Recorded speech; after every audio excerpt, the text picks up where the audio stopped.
नमस्कार, आपका बात 25 में स्वागत है। और बात 25 में आज हम एक नए विषय की बात करते हैं, एक बाज़ार की बात करते हैं।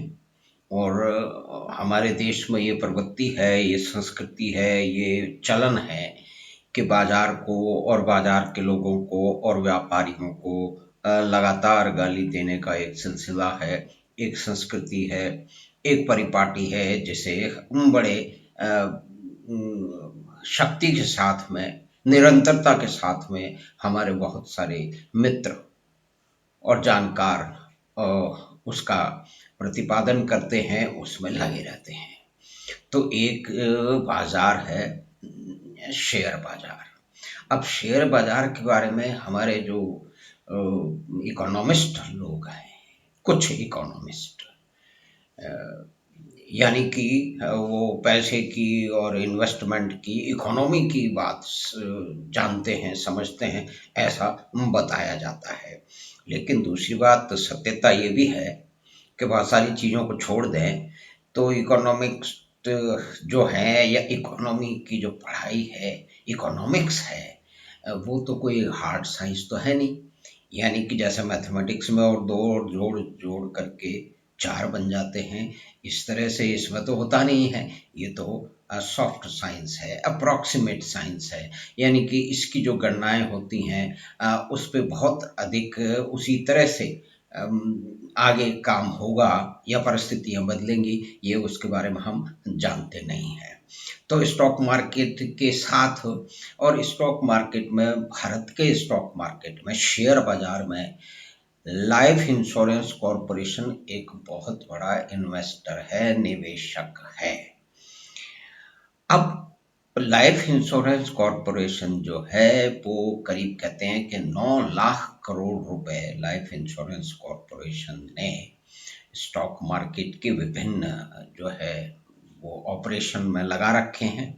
कुछ उसके अंदर जो है वो कॉर्पस फंड है, म्यूचुअल फंड है, और जिनकी जो एनएवी जो उसमें बढ़ोतरी होती है हर साल में वो करीब 20% रहती है, 16 से 20% ऐसा माना जाता है। और दूसरी तरफ वो शेयर मार्केट के अंदर ऑपरेट भी करते हैं, यानी कि खरीद बेच करते हैं। तो अब बात दिया जाए कि भाई लाइफ इंश्योरेंस कॉरपोरेशन जो है वो उसने पिछली बार 5,30,000 करोड़ की जो पॉलिसियां बेची, तो बहुत सारे लोगों को उन्होंने पॉलिसी का पेमेंट भी किया होगा। पॉलिसी मैच्योर हुई होंगी या मैच्योर होने की सिचुएशन में तो उनका पेमेंट भी किया होगा। तो अब जो है वो पिछले साल में लाइफ इंश्योरेंस कॉरपोरेशन ने इस निगोड़े स्टॉक मार्केट से, जिसे बुलबुला बताया जाता है, जिसे बकवास बताया जाता है, 42,000 करोड़ रुपए का प्रॉफिट कमाया है। और निश्चय ही अब आप देख लीजिए वो कितना हो गया, उनको जितना मिल रहा है वो अलग जगह दूसरी जगह से भी पैसा बनाते हैं, लेकिन ये शायद उनका सबसे अधिक पैसा जो है वो स्टॉक मार्केट के ऑपरेशन से बनता है। और हम छोटी छोटी बात कर लें कि गरीब आदमी की बात कर लें या कि छोटे लोगों की बात कर लें, तो कुल मिला के कोई इस तरह की हमारे पास में वास्तविक खबरें हैं और ऐसे लोग मौजूद हैं जिन्होंने कभी चौकीदार के रूप में बंबई में काम शुरू किया था और आज वो शेयर मार्केट में ऑपरेट करते हैं। और जो है शेयर मार्केट में जो जो डीमैट अकाउंट है उनकी संख्या अब 10 करोड़ के पास में पहुंच गई है। अब वो वेस्टर्न कंट्रीज से, अमेरिका से, यूरोप से, जापान से तो बहुत पीछे है, लेकिन देखिए कि पहले से तो इसके अंदर बहुत बढ़ोतरी हुई है। तो मोटा मोटी हम ये समझ सकते हैं कि एलआईसी क्योंकि जनता का पैसा है, गवर्नमेंट का कंट्रोल है, तो उसके अंदर उन्होंने जो भी उनकी स्कीम है उसके अनुसार उन्होंने बहुत ही सोच समझ करके, अन्वेषण करके और इन्वेस्टिगेशन करके और सही तरीके से सोच समझ करके उन्होंने शेयर मार्केट में पैसा लगाया होगा। ये तो मोटी मोटी सी बात है। अब हम उनके एक स्टॉक के पोर्टफोलियो को देख लेते हैं। ये एलआईसी नमूरा होल्डिंग का म्यूचुअल फंड है, उसका पोर्टफोलियो है, और उसमें उन्होंने 17,000 करोड़ से ऊपर पैसे लगा रखे हैं। तो जो लोग लॉन्ग टर्म इन्वेस्टमेंट के बारे में विचार करते हैं या बीच बीच में स्टॉक मार्केट में इन्वेस्टमेंट करना चाहते हैं, तो उन वो हम जो है वो क्या समझ सकते हैं LIC नमूरा की एक स्कीम से। तो उस एक स्कीम से जिसमें 17,000 करोड़ रुपए का कॉर्पस है, तो उसमें अगर हम 15 कंपनियों की बातें करें, तो उन 15 कंपनियों में करीब आप समझ लीजिए कि 70% जो उनकी होल्डिंग है वो 15 कंपनियों में है। तो उससे हम समझ सकते हैं और हम अपने लॉन्ग टर्म के इन्वेस्टमेंट की उसमें से इशारा ले सकते हैं और उसके हिसाब से काम कर सकते हैं। अब उसके अंदर ITC की बात करें तो आप देखिए कि पिछले कुछ महीने पहले ही वो 200 रुपए का था, और उससे पहले कभी 1 डेढ़ साल पहले तो वो 200 रुपए से भी कम हुआ करता था, लेकिन आज की परिस्थिति में वो 330 रुपए के पास पहुंच गया है, और उसमें बहुत सारी खबरें आने वाली हैं। तो कोई भी स्पेकुलेशन हम कर नहीं रहे, निश्चय ही हम तो एक जांच कर रहे हैं, एक बातचीत कर रहे हैं, उसमें समझने की कोशिश कर रहे हैं कि जो स्टॉक मार्केट के जो दादा लोग हैं उसमें से लाइफ इंश्योरेंस कॉरपोरेशन भी एक बड़ा दादा है।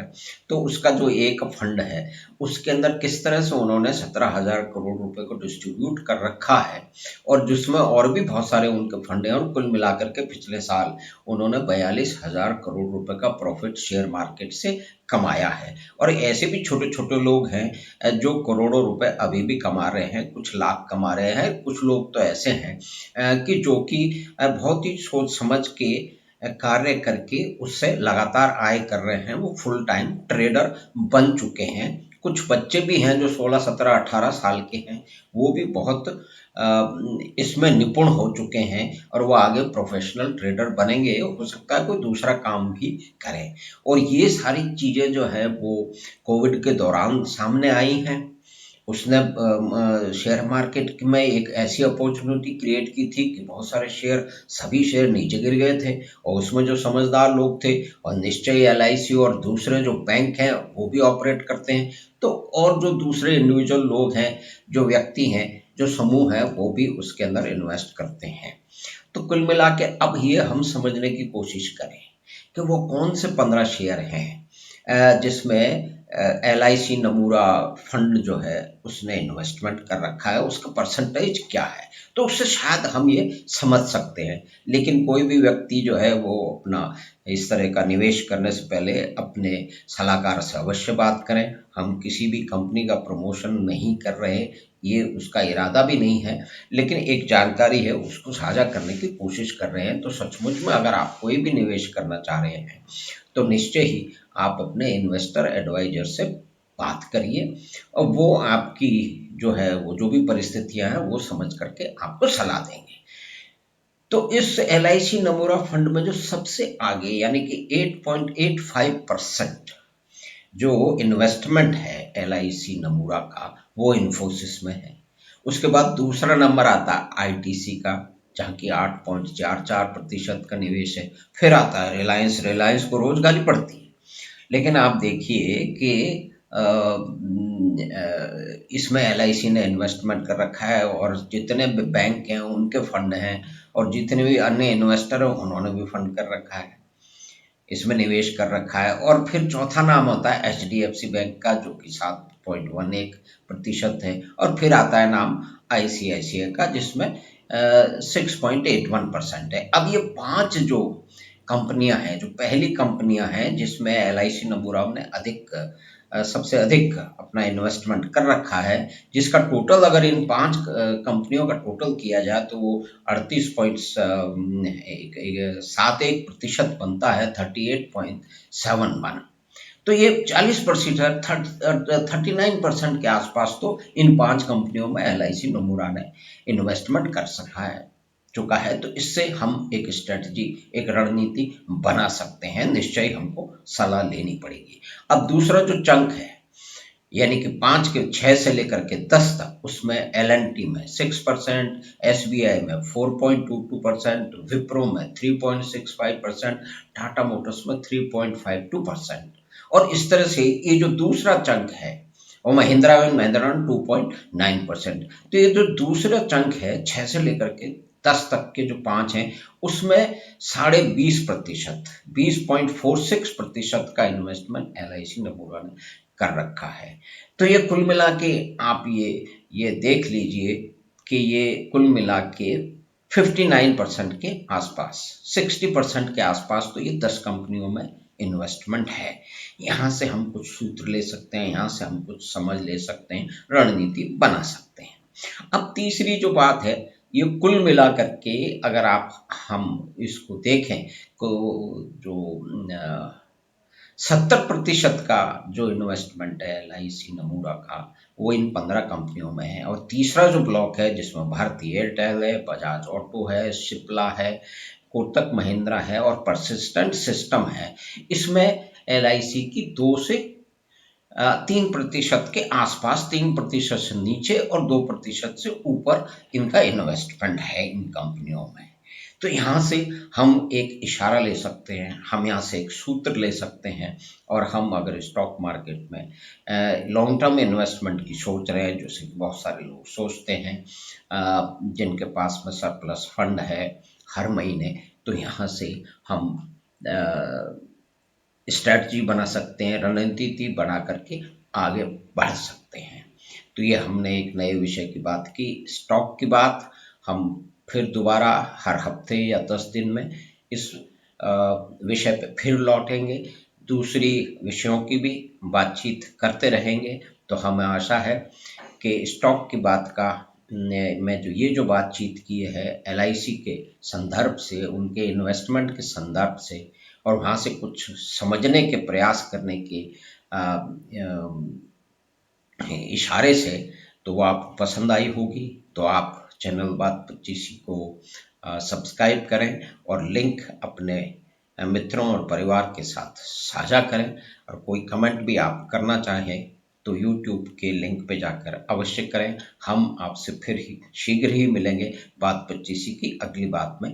धन्यवाद, नमस्कार।